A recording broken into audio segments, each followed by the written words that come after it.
early, but I'm quite keen. Now, have you got these patents here?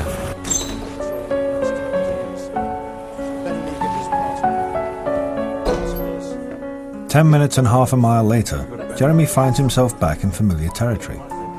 We're now back to where we started from. Yep. Right, back to where we started. If I keep going for long enough, will I end up back in my bedroom?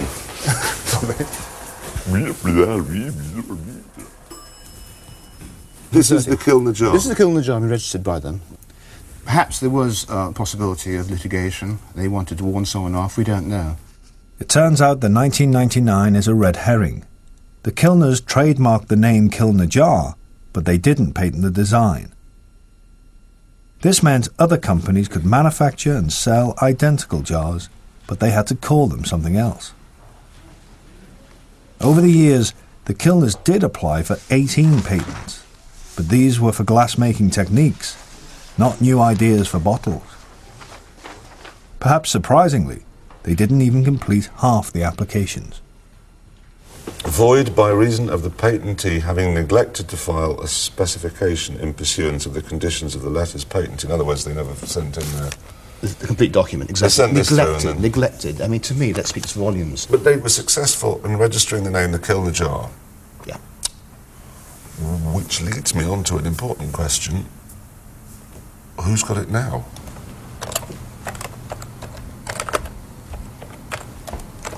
I'm putting Kilner jar in. Yeah. To see if we can find that as a registration. Yeah. Kilner. I'm just waiting for it to come up so I can see what this is for. And it says it is indeed for glass fruit preserving jars, and Mr. Anthony Enfield of Cheshire, who possibly is trying to muscle in and take advantage of the name. Well, who the hell is this man? There he is. Flat 6? That just has Chancer written all over it, doesn't it? Found any answers? Well, on a personal note, I'm going to ring this chap in Cheshire and find out if he's got any of my billions of pounds. You know, hello, do you have any of my billions?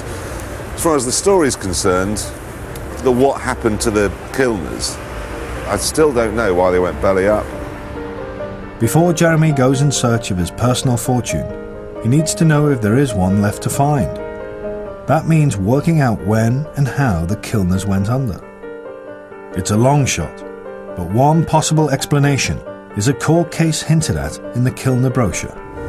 Well, it seems that I've got to go to some kind of records place in Huddersfield to find out what this court case is all about. Because there is still this question of how this enormous company came to flounder.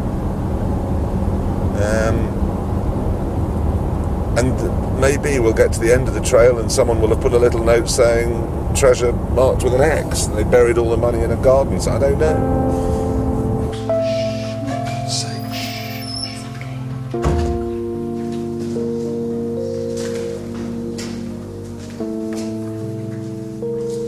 Records still exist for most 19th century court cases. Victorian legal documents may be complicated and wordy, but they can also be full of surprises. That was a fascinating 2 hours. It was amazing because the court case, it was environmental, which was unheard of, I would imagine, back then. What happened was all that countryside around the plant, around the factory at Thornhill Lees, belonged to the estate of the Earl of Scarborough. And they argued that their trees were dying and their crops were being killed by the smoke. The photograph you showed me, this one, by the smoke coming out of the chimneys, and this was 24 hours a day, 7 days a week, because Kilners couldn't turn the furnaces off.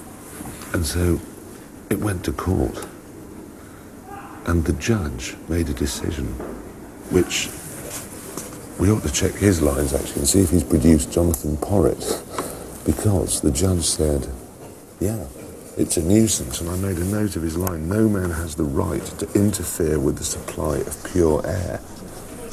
I mean, this is the dawn of Greenpeace, if you like. 3/4 of the population of Thornhill Lees worked at Kilners. 3/4. So they all wrote saying, we will all lose our jobs. And they were told to bugger off, basically. I mean, this is always the problem with environmentalism, however it's wrapped up. It's not based with in any sense of reality. No, throw 400 people away, not interested in them, and hand over the world's glass-making to the French and the Americans.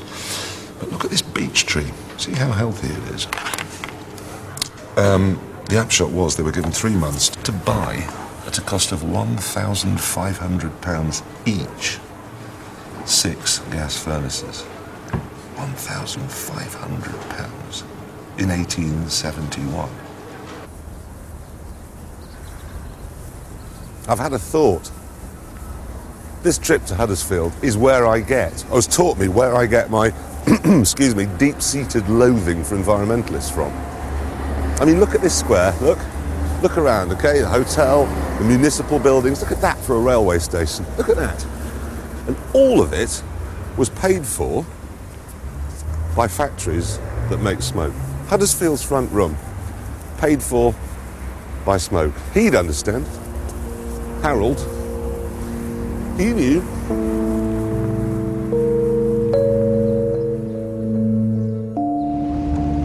The Kilners had survived their court case, but the next challenge they faced was mechanisation. In the early 20th century, a new machine from America called the Owens began to replace traditional glassblowing. The Kilners had been forced to buy gas furnaces, but would they choose to invest in expensive new machinery? Glass manufacturer Alistair Rattray has found something in the company archives. Whilst we've been on our little tour, we've been able to look this out, which, interestingly enough, does mention the Kilners people and the Owen bottle making machine. That is the Owen bottle machine. But this is the American one we were talking about. This is the one that came in about 1907 or so, and it was the first really big high productivity machine. This is when we moved to 40 bottles a minute, which in those days that was supersonic. Well, if you look here, by 1907, the first impact of a truly automatic machine was felt throughout the industry. In that year, Kilners at Thornhill Lees introduced the Owen. So they were quite fast off the mark in getting one of these machines. Still unclear about the fate of the glassworks, Jeremy heads for the one important place left on the Kilner map, Conisbrough. But en route, he decides to take a quick detour. This is Tickhill. This is where everyone on my dad's side, all of them, were born and brought up, right back to the 18th century, and half the people on my mum's side. We were told, were we not, before we set off on this epic voyage, not to film in any graveyards, no mournful shots, people wistfully looking at graves and cue adagios for strings and walk off. But we're not doing that. I just wanted to say that is Clarkson genetic landfill. You can time me how long it takes me to find a Clarkson gravestone. On your marks, get set, go.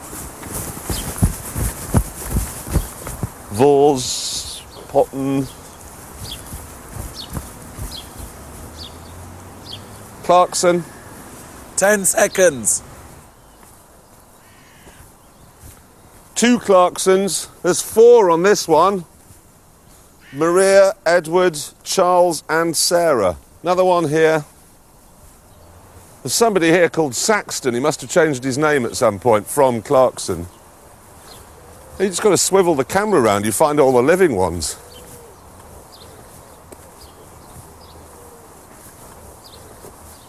It's a sort of migration, really. All my aunts and uncles are moving this way until they end up in there. Yeah, that'll be an aunt. Here comes another one along now with her bag. A couple of nephews there. Another cousin coming along here. This was from the rather dodgy side of the family. Colin. Hello, Colin. How are you? You well?